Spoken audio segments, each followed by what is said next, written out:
É só o microfone que está com pilha nova, viu? Graças a Deus. Alegria estar com os irmãos, mais uma vez. Depois dos louvores, dos cânticos, falei, acho que eu preciso mudar a palavra, né? Porque Deus falou no coração, Deus falou na minha vida, através dos cânticos também. Deus sempre fala quando nós estamos atentos. Deus fala conosco, sempre fala e sempre falará. Nós aprendemos dentro da palavra, na palavra, que se andarmos com Deus, Ele fala conosco, Ele fala com a gente. O próprio Senhor disse que Ele falou com seus discípulos tudo o que Ele sabia do Pai. Tudo o que Ele ouviu do Pai, Ele falou para os discípulos.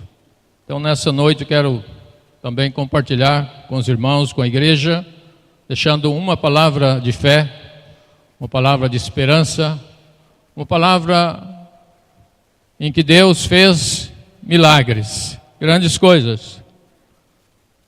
Sempre é bom ouvir Deus. Eu vejo Deus falando no Velho Testamento, no Novo Testamento. Eu vejo Deus falando através dos irmãos, através da comunhão, através do relacionamento.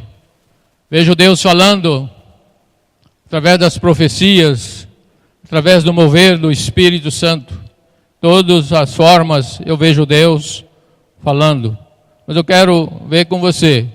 Abra sua Bíblia em Gênesis, capítulo 6. A gente vai olhar um pouco aqui.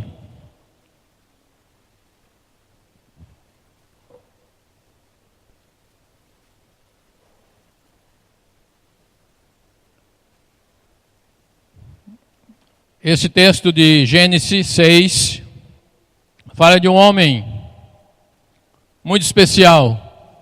Foi para o Senhor e deixou um legado de fé, um legado de experiência, de obediência para a humanidade, para nós também, para todos nós. Leio em Gênesis 6, a partir do verso 9, que diz: Eis a história de Noé. Era um homem justo, íntegro. Entre os seus contemporâneos, Noé andava com Deus. Gerou 3 filhos, Sem, Cã e Jafé.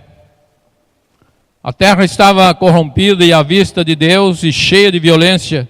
E viu Deus a terra, e eis que estava ser vivente, havia corrompido o seu caminho na terra. Então disse Deus a Noé, vamos agora ficar muito atento aqui. Então disse Deus a Noé, resolvi dar cabo a toda a carne, porque a terra está cheia de violência dos homens. Eis que farei perecer juntamente com a terra. Faze uma arca de tábua de cipreste, e nela farás compartimentos, e calafetarás de betume por dentro e por fora. Deste modo a fará. De 300 côvados será o comprimento, e de 50 de largura, e altura de 30. Farás ao seu redor uma abertura de um côvado de altura, e a porta da arca colocarás lateralmente, e fará pavimentos na arca, um embaixo, um segundo e o terceiro. Mas quem era Noé? Que Deus falou de forma tão especial com ele. Quem era Noé que Deus revelou que Deus iria fazer? Por que Deus revelou isto? Que Ele iria destruir a terra, o ser vivente. Por quê? Quem era esse homem? Tão especial ele era para o Senhor. Então eu olho no versículo aqui, 9. Deixa eu voltar aqui. Versículo 9 diz que Noé era um homem justo e íntegro entre os seus contemporâneos, e Noé andava com Deus. Isso me chamou a atenção quando diz que esse homem andava com Deus. Mas o que é andar com Deus? O que é andar com Deus? Não é mais ou menos assim, de forma literal. Vamos lá na Boa Vista comigo. Vamos lá no hospital tal comigo. Vamos lá na casa de tal irmão comigo. Não foi dessa forma que Deus falou com Noé, e não foi dessa forma que Moisés andou com Deus. Moisés andou com Deus porque ele ouvia Deus. Fala que ele era homem justo e temente a Deus, íntegro entre os seus contemporâneos, entre o povo daquela geração. Ele fez a diferença, vamos dizer. Noé fez a diferença. É isso que eu tenho um temor, que nós crentes precisamos fazer a diferença em nossa geração, em nosso tempo. E eu preciso fazer a diferença, mas para isso eu preciso andar com Deus. Então, quem era Noé, com quem ele andava? Diz que ele era um homem justo, íntegro no seu tempo, na sua geração, e ele andava com Deus. Esse andar com Deus para mim é muito especial. É ouvir e estar atento, é dar tempo para Deus falar, é esperar Deus dar a ordem, vai. Ou então esperar Deus dizer, espera, ainda não é tempo de ir. Essa comunhão, esse relacionamento que revela que nós andamos com Deus. Mas Deus não falou só com Noé, Deus falou com Abraão, Deus falou com os profetas, Deus falou através do seu filho, Jesus. Deus fala, Deus quer falar, Deus é um comunicador nato. Muito exemplar. Deus sempre fala com quem anda com Ele, muito especial. Às vezes nós ficamos, Israel muitas vezes ficou sem ouvir Deus, porque deixou de andar com Deus, esqueceu de Deus, esqueceu dos benefícios, esqueceu das vitórias, esqueceu do livramento, esqueceu da salvação, esqueceu da libertação, deixaram de andar com Deus. Deus fala sempre conosco. Fala, a própria palavra diz lá em Apocalipse, aquele que tem ouvido para ouvir, ouça o que diz o Espírito de Deus. Nós ouvimos Deus, primeiro é pelo ouvido. Ouvimos Deus falar. Aqui na nossa mente trabalha e tudo isso vai para o nosso entendimento, para o nosso coração. Coração no sentido de guardar a palavra, não é pelo órgão coração, mas no sentido do interior do homem. Deus fala conosco, Ele fala o que está errado, Ele fala o que está certo, Ele fala o que Ele vai fazer e Ele fala o que eu tenho que fazer. Deus sempre fala conosco, ou nunca falou com cada um de nós? Nunca falou com o pai e com a mãe aqui? Deus já falou com o jovem aqui? Certamente já falou. Ele falou que estava certo, onde eu estava certo, onde eu estava errado, onde estou certo, onde estou errado. Ele fala o que eu tenho que fazer e fala o que Ele vai fazer se eu ouvi-lo. Deus trabalha dessa forma, assim vai confirmando na minha caminhada com Deus. Nós, homens, principalmente os homens, sacerdotes, precisamos ouvir Deus de uma forma muito refinada e cheia de temor, porque Ele tem segredos, tem mistérios, Ele tem algo precioso para revelar a cada um de nós, do que Ele quer fazer e o que Ele vai fazer, do que Ele quer fazer com a minha vida como o chefe, o sacerdote, o responsável, aquele que traz a glória de Deus para dentro de casa. Ele quer falar comigo.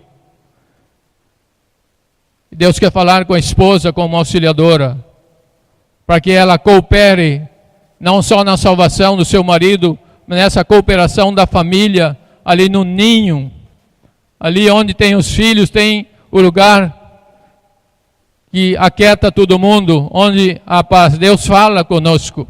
eu preciso andar com Ele. Eu preciso falar com Ele. Quero ler com você 2 Crônica, abre comigo. 2 Crônica, capítulo 15, verso 2. Mas eu vou ler o verso 3 também. Porque o verso 3 fala algo que eu já disse aqui. 2 Crônica, capítulo 15, verso 2, no final do versículo. Mas eu vou ler a partir do verso 1 agora. Amém? Achamos? Podemos ler? Veio o Espírito de Deus sobre Azarias, filho de Oded, e este saiu ao encontro de Asa e lhe disse: ouvi-me, Asa, e toda o Judá, e Benjamim, o Senhor está convosco enquanto vós estáis com ele. Se vós o buscardes, ele se deixará achar. Porém, se o deixardes, vos deixará. Aqui, quando eu li esse versículo há tempos atrás, falei, poxa vida, aqui está um segredo, aqui está uma revelação. O Senhor sempre está comigo quando eu estou com Ele. O Senhor sempre fala comigo quando eu estou com Ele. O Senhor fala e diz que toda vez que eu buscar o Senhor, Ele se deixará achar. Ele se deixará achar. Ele pode não deixar a gente achar, mas Ele diz que Ele o deixará achar, toda vez que eu buscar. E diz que se eu deixar o Senhor, Ele o deixará.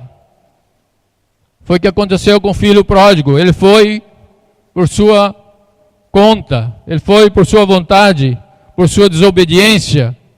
Deus não acompanhou. Ele foi e sofreu a pena.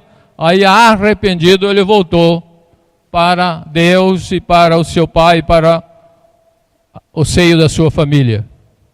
Então, nesse texto, fala que se o Senhor está conosco, está comigo, enquanto eu estou com Ele, no final do verso 2 de 2 Crônica, capítulo 15.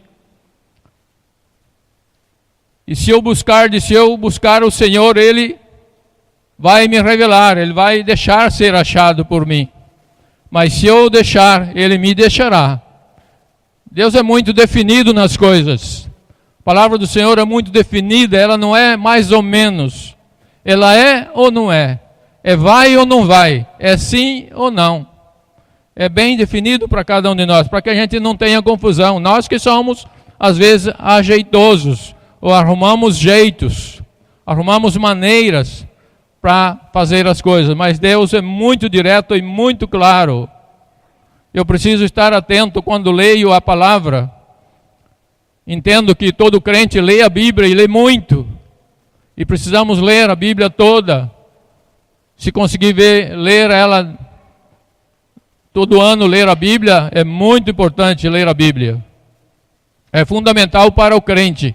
É a nossa bússola, a nossa orientação, está tudo contido aí. No verso 3, que eu falei que ia ler também, no mesmo texto que nós estamos lendo, diz: Israel esteve por muito tempo sem o verdadeiro Deus, sem o sacerdote que o ensinasse e sem a lei.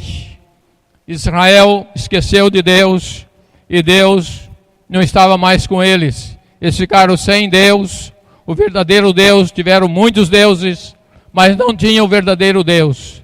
E também não tinha, aqui diz, os sacerdotes que os ensinasse.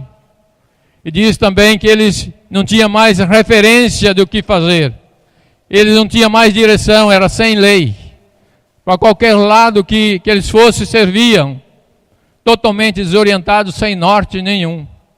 Deus, o homem sem Deus, ele anda totalmente desorientado em todo o tempo, em todas as situações, não só nessa terra, como vivente, como estrangeiro, mas ele vive sem Deus, confuso, inseguro, sempre nas decisões que ele tem que tomar. Portanto, eu preciso andar com Deus para saber o que eu tenho que fazer. O jovem precisa andar com Deus para ele saber. No caso de uma decisão, de um relacionamento, de um casamento, de um trabalho, de um estudo, ele precisa saber o que Deus quer dele. Mas eu preciso andar, senão Deus... Por isso Jesus disse, tudo que eu ouvi de meu Pai eu passo para vocês.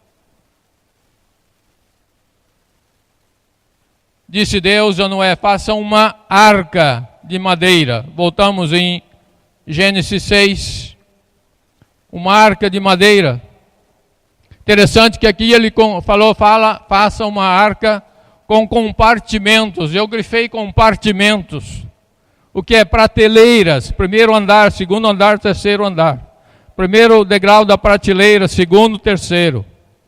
E disse também, vede essa arca por dentro e por fora. Por que não...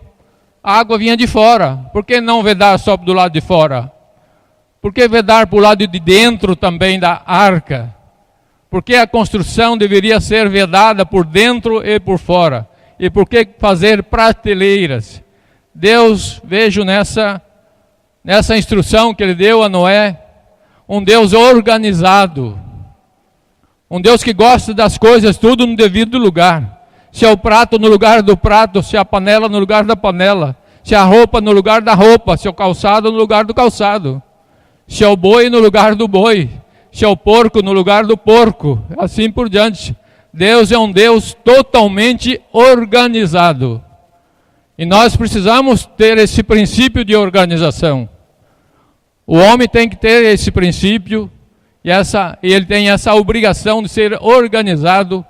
E a esposa também tem essa obrigação de ser organizada. Tem lugares para as coisas. Por isso que na minha casa tem prateleiras. Eu não ponho, onde tem alimento, eu não ponho calçado. Onde tem alimento, eu não coloco as roupas. Tudo tem a sua ordem. Tudo tem o seu lugar, bem organizado. É bonito, é lindo quando você vai no lugar e vê tudo organizado. Mas em algum lugar que você vai, você diz no seu interior, aqui precisa de Deus. Aqui precisa de Bíblia. Aqui precisa de ensinamento. Aqui precisa de aprendizado. Aqui precisa de quebrantamento. Aqui precisa de coração realmente humilde para aprender a andar com Deus. Disse assim, para betumar ou vedar por dentro e por fora. Então toda vez, sempre que eu ando com Deus, Deus vai me instruir como construir as coisas. Construir no lar, no trabalho, no relacionamento, no compromisso com Deus, em todos os compromissos da palavra, Deus vai me instruir como construir essas coisas sem sobrecarga, sem desgastes, sem destruição nenhuma. Então, se andarmos com Deus, Ele nos instruirá a construir todas as coisas. Jesus um dia disse para os construtores, fala dos fundamentos ali em Mateus 7, a partir do verso 24, ele diz, o homem, o construtor que é sábio, ele ouve a palavra e as pratica. Não, ele diz, aquele que ouve as minhas palavras e as pratica, ele é considerado prudente. Ele é considerado o homem prudente. Ouve e pratica a minha palavra, esse é o homem prudente que edificou sua casa sobre a rocha. Mas logo em seguida ele diz, o homem que ouve minha palavra e não pratica, esse é insensato. A gente nem entra nesse detalhe da insensatez. Insensato vem de insanidade, falta de juízo, né? Doença mental. Aquele que não tem saúde mental. A gente não entra nessa parte científica porque fica muito pesado, parece para nós. Então a gente fala uma palavra sensato, né? Parece que fica mais leve um pouco. Mas Jesus, nessa tratativa da edificação, e Jesus Estava dizendo para os discípulos, aqueles que andavam com ele: olha, aquele que ouve a minha palavra e constrói sobre a rocha, esse é sábio, esse é prudente. Mas aquele que ouve a minha palavra e não pratica, esse é insensato. Então Deus fala conosco de forma clara. Não precisa muita coisa, não precisa muita pesquisa. Não precisa, eu preciso ler a palavra e submeter a palavra. Para construir o que agrada ao Senhor, precisamos andar com Ele e ouvir a sua voz. É isso que falta no mundo, falta nos crentes às vezes, falta em nós. Nós andamos pouco com Deus e queremos fazer muitas coisas. São muitos sonhos e projetos sem a presença, sem a autorização, sem o sinal verde de Deus. Assumimos compromissos, às vezes, sozinhos, sem aconselhamento, sem nenhum parecer, nenhum consenso. Às vezes dentro de casa isso acontece, entre o marido e a esposa. Não há consenso para fazer alguma coisa que tenha uma relevância, que tenha uma certa importância, que vai refletir positivamente ou negativamente dentro do lar, dentro da paz do casal. Então precisa haver consenso. Para haver consenso, precisa haver diálogo, conversa. O marido conversa com a esposa conversa com o marido nas decisões, nas vontades. O filho conversa com o pai nas vontades, nas decisões, nas necessidades. Precisamos andar com Deus de forma muito simples. No Salmo 25, verso 14 diz que a intimidade do Senhor é para os que o temem. Então todo Deus revela para aqueles que o temem, para aquele que anda com Ele, para aquele que quer que Ele ajude, aquele que deseja, aquele que almeja, aquele que quer, aquele que decide, que quer que Deus o ajude. Porque senão nós fazemos nossos projetos pessoais, naturais, sem direção de Deus. Aqui diz, nesse Salmo 25, verso 14, o Senhor é para a intimidade do Senhor é para os que o temem, aos quais Ele dará conhecer a sua aliança, a sua vontade, o que Ele vai fazer, o que Ele quer fazer, o que Ele quer de mim, o que Ele quer que eu faça. Ele vai me revelar, porque eu temo ao Senhor, eu dependo do Senhor, eu sou dependente da misericórdia, da bondade, e dou graças a Deus porque Ele tem paciência para me ouvir, como pecador, como limitado, como independente muitas vezes, mas Ele tem paciência. É como o pai tem paciência com o filho, com toda a dificuldade que às vezes o filho tem, o pai tem paciência, ele ouve o filho, e na hora do aperto do filho, o pai socorre, mesmo sabendo que o filho precisa mudar. Ele precisa mudar suas atitudes, ele precisa mudar, na sua vida tem que haver muitas mudanças, mas o pai sempre tem paciência e assiste, assim é Deus para conosco. O texto que eu falei de João 15, que ele fala tudo, né? Já não vos falo, ele diz lá no verso 15 de João, já não vos falo, não vos trato como servos, porque o servo não sabe o que faz o seu Senhor, mas agora eu vos trato agora como amigos, como amigo. E ele diz na continuidade do versículo, e tudo quanto ele ouviu do Pai, ele fez conhecer aos discípulos, trouxe revelação aos discípulos. Então, se eu andar com Deus e ouvir a sua voz,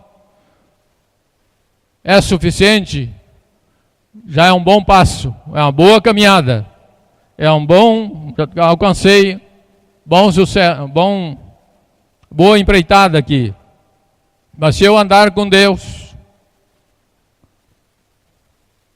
ouvir a sua voz, mais uma coisa, por isso que tem muitas situações mal resolvidas, muitos conflitos ainda pendentes, porque nós somos desorganizados. É andar com Deus, ouvir sua voz e ser organizado.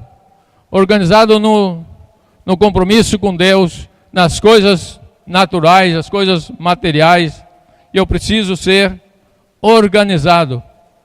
A minha vida, sempre que eu ouvir Deus, andar com Deus, ouvir Deus e for organizado, a minha vida vai dar certo. Ela vai dar certo.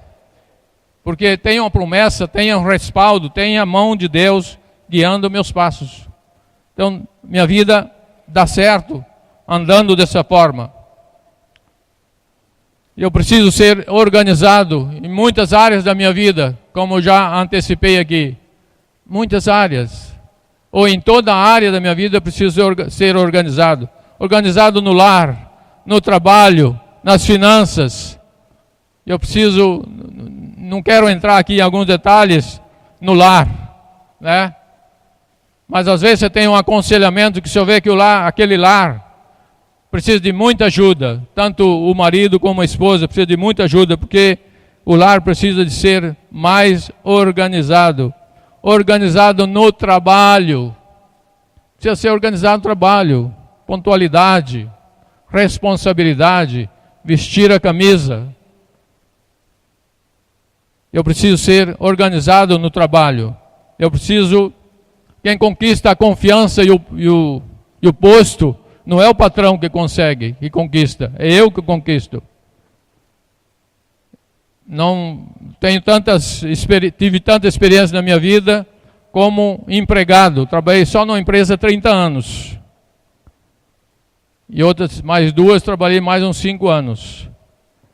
Então, nessa empresa que eu trabalhei 5 anos, eu conquistei alguma coisa, mas não foi o chefe que conquistou para mim, foi eu que consegui conquistar por causa da minha pontualidade, minha organização, minha dedicação, a minha preparação, minha submissão às ordens daqueles que eram meus superiores. Eu preciso ser organizado no lar, no trabalho, nas finanças. Quantas finanças com problema, quantas situações de finanças com problema, porque desorganizado. Compra mais do que ganha, assume mais compromisso do que pode, fica desorganizado, não é organizado, não tem paciência para ouvir o conselho de Deus. Provérbios está cheio de conselho sobre finanças, sobre ser avalista, sobre ser fiador. Provérbios está cheio de conselhos ali. A área de finanças é uma área complicada para nós, porque às vezes eu tenho que, ou sempre eu preciso ser muito firme, muito convicto das coisas, não posso abrir mão, principalmente aquele que é responsável. O marido, ele não pode abrir mão facilmente de um gasto que pode ser para frente, um gasto, uma despesa que pode ser protelada. Só não posso protelar, é dívida. Dívida eu tenho que pagar. Fiz dívida, eu tenho que pagar. O mais rápido possível. Diz que o devedor se torna escravo do credor. Está lá em Provérbios. O devedor se torna escravo do credor. Então, o mais rápido que eu pague minha dívida, mais rápido eu vou ser uma pessoa liberta, liberada. Deus dá todo o conselho para nós. Eu preciso andar com Deus, ouvir Deus e ser organizado. Poderíamos fazer uma pergunta um para o outro. Vai organizar, meu irmão? Não é? Tu vai organizar? Precisamos ser organizados. O reino de Deus, aprendemos não só a fé, a salvação, a cura, a libertação, a apacentar. Nós aprendemos todo o contexto de uma vida. E ser organizado faz parte da nossa vida como cristão.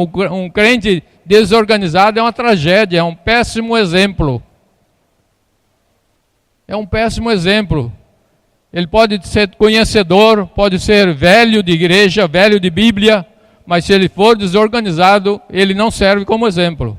Não serve para o jovem, não serve para o recém-convertido, o recém-nascido no Senhor.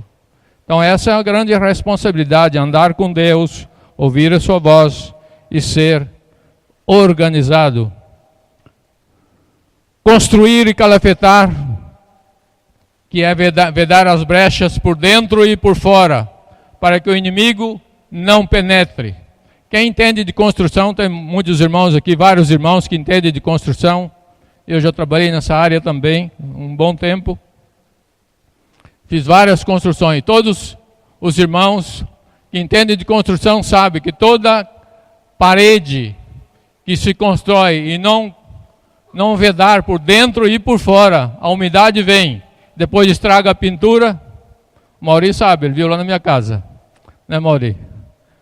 Ele pintou minha casa inteirinha, ele viu o serviço que foi feito errado, e foi eu que construí a casa. Mas na hora de fazer o serviço, né, os profissionais, talvez eu tenha cochilado, talvez eu tenha economizado onde não deveria economizar, né? E aí vem a umidade. A umidade, ela sobe. Interessante, a umidade na parede, ela sobe, ela penetra.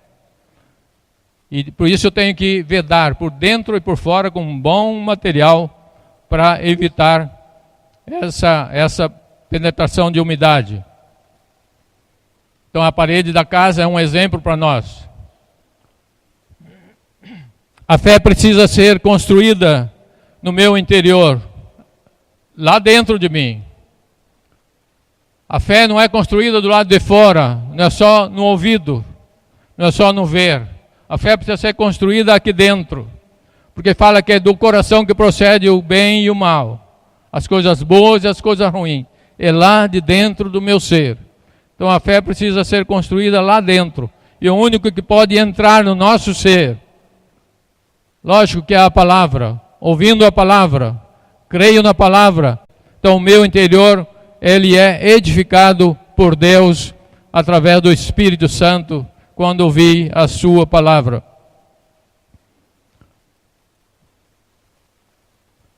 Minha mente, pensamento precisa estar cheio da palavra de Deus, para que nada do mundo penetre. Todo homem, toda mulher que está cheio da palavra, ele lê a palavra, ele ora, ele entende, ele busca entender, ele quer saber, ou então ele já entendeu e tem esse conteúdo. Paulo deu um conselho para Timóteo, disse: medita na palavra. Medita na palavra. Então a minha mente precisa estar cheia da palavra, precisa. Porque muitas vezes me vêm questões, me vêm perguntas, e se eu não tiver a palavra para responder,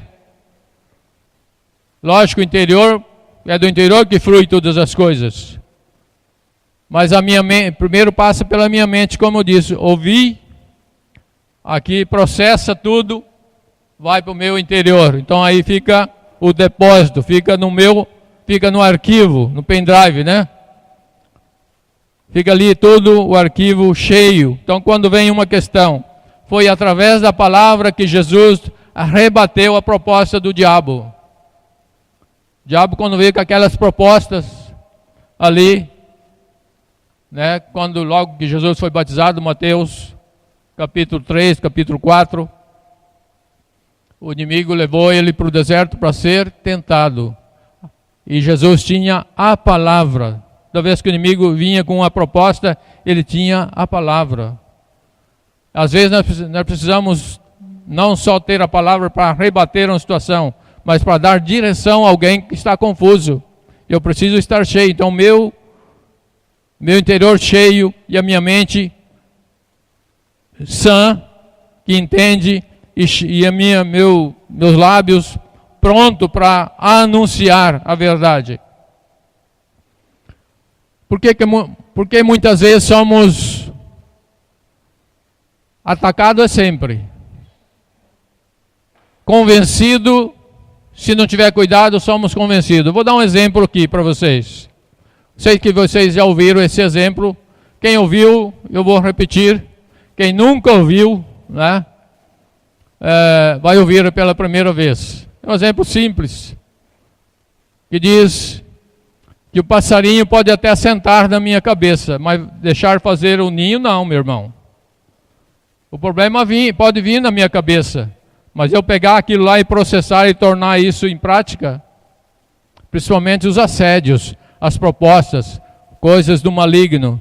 Então o passarinho pode até sentar aqui na cabeça, mas não deixa ele fazer o ninho não. Porque lá em Tiago capítulo 3, capítulo 1, verso 12 ao verso 15, diz assim que, vamos ler lá, Tiago capítulo 1, versículo 12 a versículo 15, diz como que acontece o pecado quando a gente concebe, né? Verso 12 de Tiago, capítulo 1, diz: Bem-aventurado o homem que suporta com perseverança a aprovação, porque depois de ter sido aprovado, receberá a coroa da vida, a qual o Senhor prometeu aos que o amam. Ninguém ao ser tentado diga, eu sou tentado por Deus, porque Deus não pode ser tentado pelo mal e Ele mesmo a ninguém tenta. Ao contrário, cada um é tentado pela sua própria cobiça, quando esta o atrai e seduz. Então a cobiça, depois de haver concebido, dá luz ao pecado, e o pecado, uma vez consumado, gera a morte. Aí está a concepção do pecado. Vem pela proposta, pelo assédio. Então eu preciso estar vigilante. Tem um texto de 1 Coríntios, capítulo 6, verso 12. Também isso que eu quero abrir com você, para não falar algo errado aqui. Capítulo 6 de 1 Coríntios, verso 12, diz: todas as coisas me são lícitas, mas nem todas convêm. Nem todas convêm. Todas as coisas me são lícitas, mas não me deixarei dominar por nenhuma delas. Tem coisas que eu posso até fazer, mas não faço. Não vou deixar ela dominar. Eu sou mais forte que a proposta do que o assédio que vai me tirar da presença de Deus. Não me deixarei dominar por nenhuma delas. Aí está a firmeza. Aí está andando no conselho de Deus, andando com Deus. O Senhor está comigo e eu tenho força para resistir às investidas do inimigo, às investidas do diabo. O Senhor está comigo. Diz que João 4,4 diz que aquele que está em vós é mais forte do que aquele que está no mundo. Aquele que está em vós é mais forte. Esse versículo foi ministrado no encontro de jovens, não foi isso? Aí foi uns textos de referência, né? Aquele que está conosco, está em mim, é mais forte daquele que está no mundo. Precisamos vigiar em todo o tempo para que as águas da destruição não penetrem na vida. Que água que trouxe... Por que Deus falou para Noé fazer a arca? Porque viria uma água que iria destruir tudo. Então a água da destruição no sentido de exemplo, não é que a água é destrutiva, né? Não é como essa situação está acontecendo aí, nesses dejetos, nessas usinas, né? Que tem acontecido aí. Mas aqui precisamos vigiar em todo o tempo para que as águas da destruição não penetrem na nossa vida. Tudo que vem, que é contra a vontade de Deus, não pode penetrar na minha mente e meu coração. E eu preciso estar atento nisso, eu preciso me guardar, eu preciso vigiar, eu preciso orar.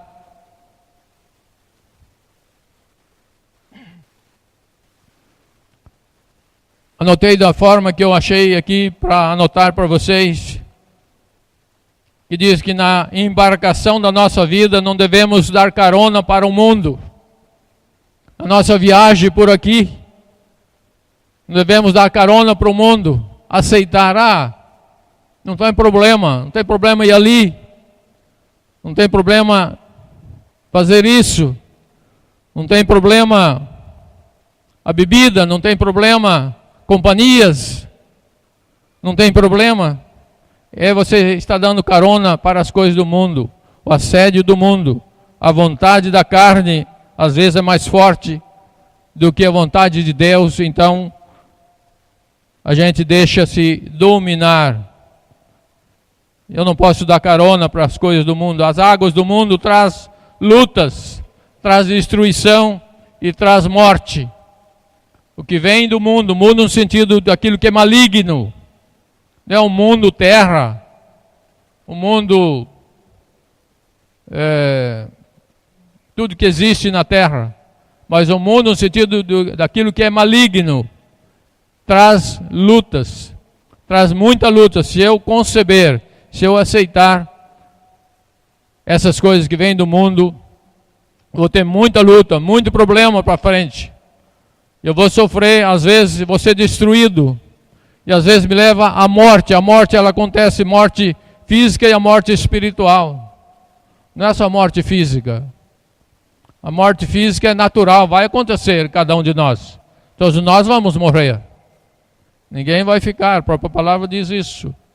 Mas a morte espiritual que não pode morrer. Isso é eterno. É uma proposta, é um projeto, é uma decisão de Deus que o homem viva para sempre. Não posso dar carona para as coisas do mundo. Águas do mundo. Quais são as águas do mundo que podem chegar? Eu notei algumas coisas aqui. Primeira água do mundo que pode chegar a nós. Porque ele faz, então eu posso fazer. É porque ele, Mas muitas vezes os filhos, os jovens têm essa, mas fulano faz, Mas as águas do mundo que eu notei aqui, a primeira coisa é a desobediência. Eu não posso dar carona para a desobediência. A desobediência é algo que destrói, que mata. E quando eu desobedeço, eu vou ter muitas lutas na minha vida.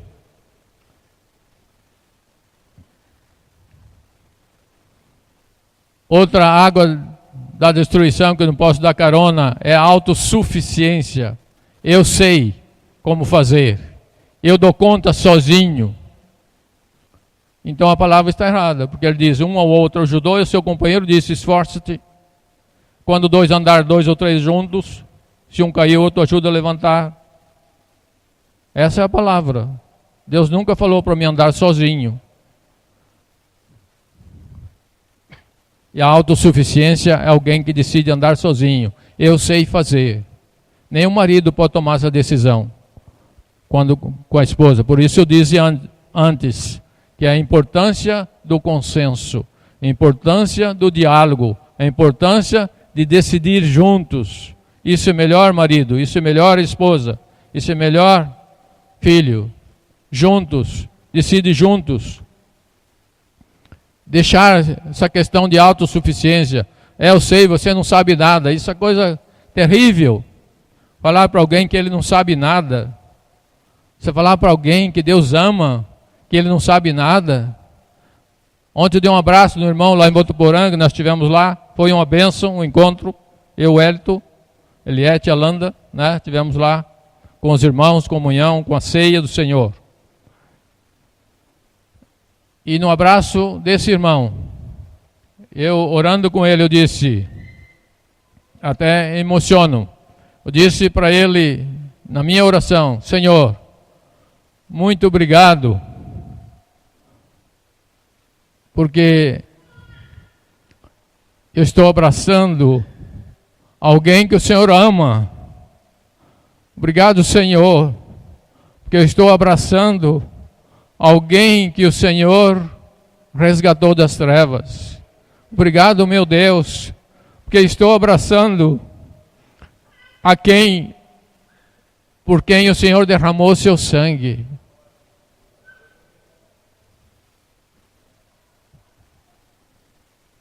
Queridos, não precisa muita coisa.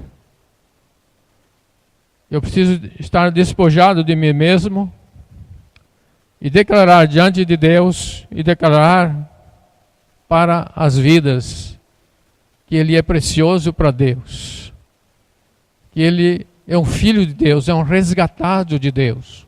E esse abraço me edificou, e esse abraço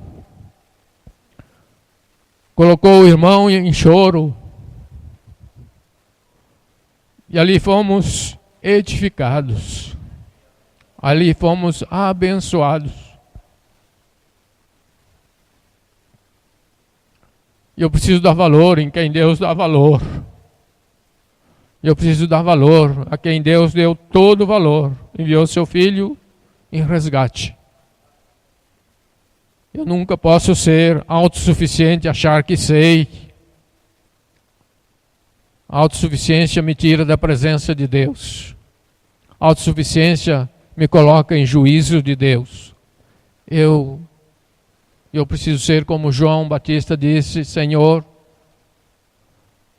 é necessário que tu cresças e que diminua eu. É necessário. Mas para que essas coisas aconteçam, eu preciso andar com Deus. Eu preciso ouvir Deus falar. E Deus fala pelo seu Espírito. Mas eu preciso ser essa fonte, esse canal para comunicar, para externar a glória de Deus, o poder, a misericórdia, a bondade de Deus para as vidas. Eu preciso ser dependente do Senhor. Às vezes, o crente velho usa esse termo, ou aquele que há muitos anos é convertido, ele entra num quadro de autossuficiência, aí é um grande risco de ele deixar, de ele perder, de ele ferir, de ele anular um chamado, um ministério. Ele é autossuficiente, ele resolve sozinho, ele sabe tanto que quando um recém-convertido começa a falar, ele corta, ele já quer passar a exegese da Bíblia toda para essa criança, no sentido espiritual, que acabou de nascer.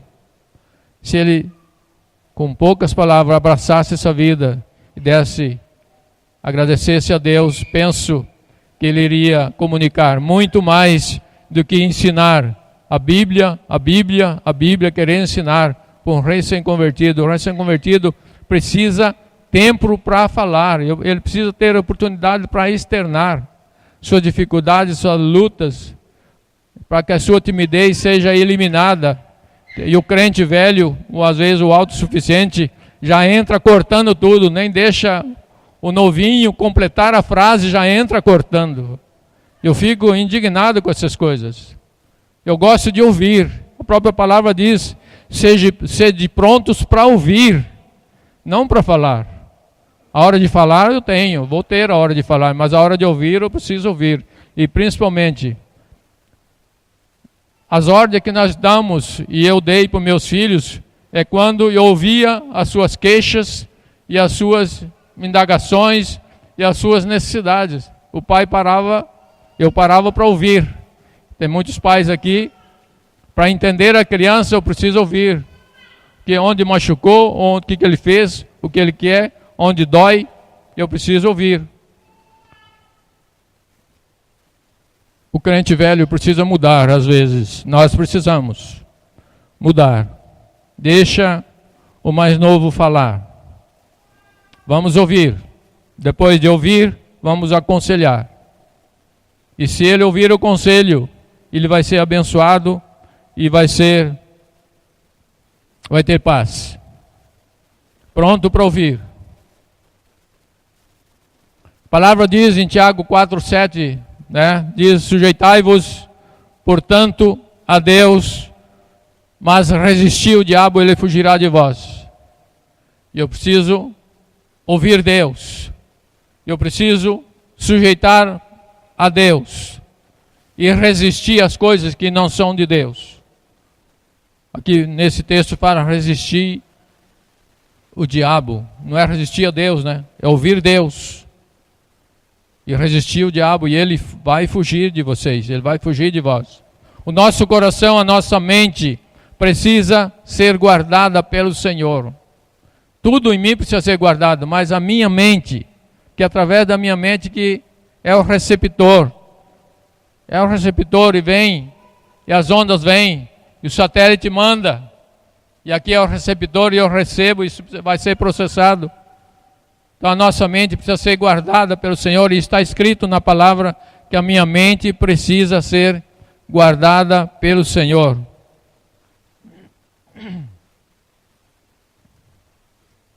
Filipenses 4:7 diz: e a paz de Deus que excede todo entendimento guardará o vosso coração e a vossa mente em Cristo Jesus. A paz de Deus que excede todo entendimento guardará o vosso coração e a vossa mente. A minha mente precisa ser guardada pelo Senhor. Nós oramos, e está certo isso, Senhor, edifica, enche o meu coração. E também preciso orar, Senhor, guarda a minha mente. Porque meus ouvidos ouvem e a minha mente processa isso. E às vezes não processa direito, processa segundo o mundo. E aí vem o sofrimento. O mesmo livro de Filipenses, eu falei do 4:7, mas o 4:8 diz: finalmente, irmãos, agora eu abro com você, Filipenses 4:8.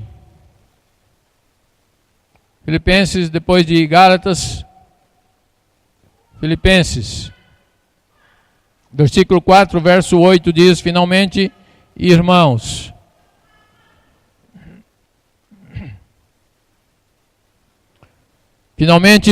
tudo o que é verdadeiro, tudo o que é respeitável, tudo o que é justo, tudo o que é puro, tudo o que é amável, tudo o que é de boa fama, se alguma virtude há e se algum louvor existe, seja isso que ocupe o vosso pensamento. O nosso pensamento precisa estar cheio dessas coisas. Cheio daquilo que é verdadeiro, que é respeitável, o que é justo, o que é puro, o que é amável, o que é de boa fama. Não, meu pensamento precisa estar cheio desses itens, dessa instrução, dessas verdades, dessa preciosidade aqui que acabamos de ler. Então a nossa mente funciona e deve funcionar muito bem mesmo, para que meu coração seja edificado com a vontade do Senhor.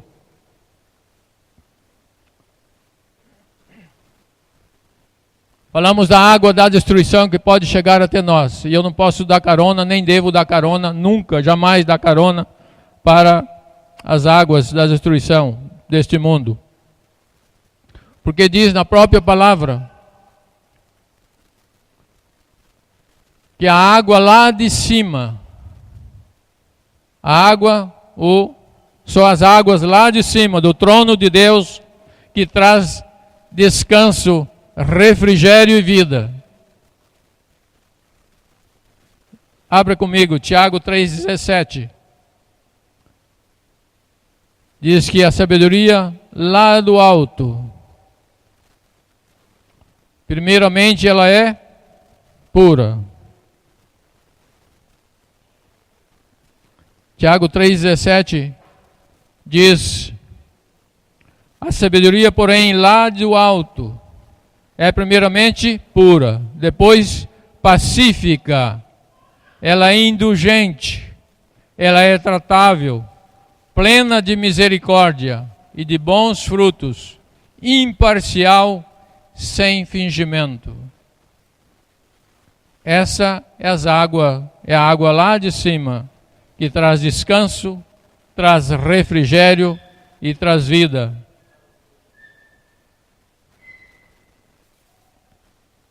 O que vem do alto, o que vem de Deus, o que vem do Senhor. Mas precisamos andar com Deus para ouvir, para saber o que Ele pensa, o que Ele quer, onde estou certo, onde estou errado, onde preciso corrigir, onde preciso mudar, onde eu tenho que melhorar, onde eu tenho que crer. Interessante para encerrar aqui.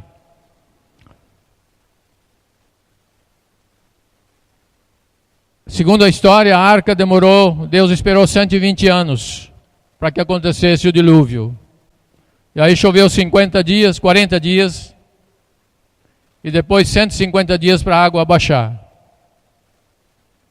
Mas interessante que a arca foi feita de madeira, não foi de ferro, porque naquele tempo não tinha muita indústria de ferro. Nem sei se tinha. Mas essa arca de madeira que foi calafetada para que a água não penetrasse, e dentro dela tinha 8 vidas. E todas essas vidas foram guardadas, porque dentro da arca, a arca era um lugar seguro, que continha a providência ali dentro, toda a provisão divina, e guardava as vidas da destruição, guardava as vidas do mundo. Trazendo um exemplo para nós, ninguém de nós vai construir uma arca, né? Mas se construímos segundo a vontade de Deus, segundo o que Deus quer, vai haver provisão divina, vai haver livramento, nós vamos ser livrados de toda destruição. Tudo isso é o amor de Deus por nós. Dentro da arca tinha provisão divina.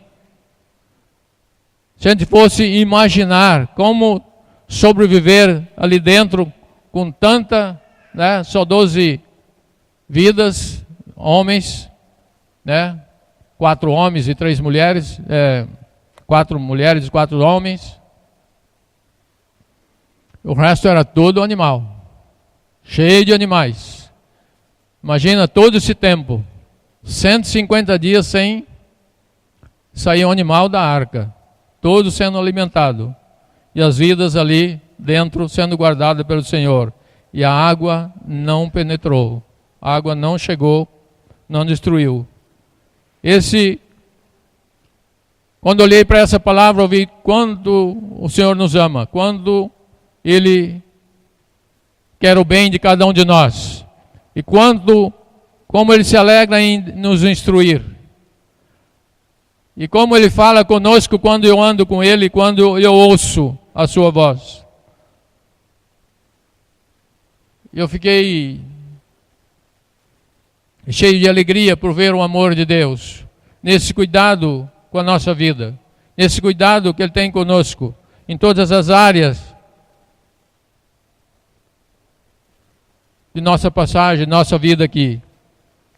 Eu vi o amor de Deus nesse olhar, nesse cuidado, nessa construção, nesse exemplo. Eu vi a graça, a misericórdia do Pai. Vamos ficar de pé, quero orar com você também, mais uma vez.